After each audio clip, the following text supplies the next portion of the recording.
Today I'm going to show you how to hide the Show Copilot button in the toolbar in Microsoft Edge in just a few quick steps. If you've updated Edge recently and noticed the Copilot icon showing up in the top toolbar, this guide will help you turn it off so your browser looks cleaner and feels less distracting. And if you find this video useful, make sure to hit the like button and subscribe for more simple tech tutorials like this. Alright, let's jump right in. First, open Microsoft Edge on your computer.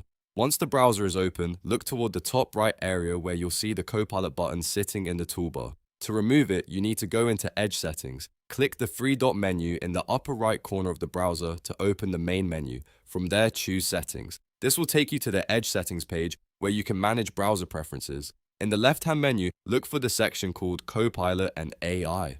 Depending on your version of Edge, it may appear slightly different, but it should be easy to spot. Click on Copilot and AI to open the related settings. Inside this menu, you'll see an option labeled Show Copilot button in Toolbar. This is the setting that controls whether the Copilot icon appears at the top of the browser.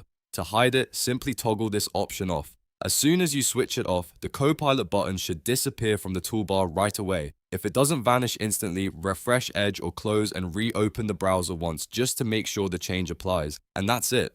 The Copilot button is now hidden from your Edge toolbar. This is a quick and easy way to keep your browser interface cleaner if you don't use Copilot regularly or just prefer a more minimal setup. If this tutorial helped you out, please give it a like and subscribe to the channel for more fast and easy how-to videos. Thanks for watching, and I'll see you in the next one.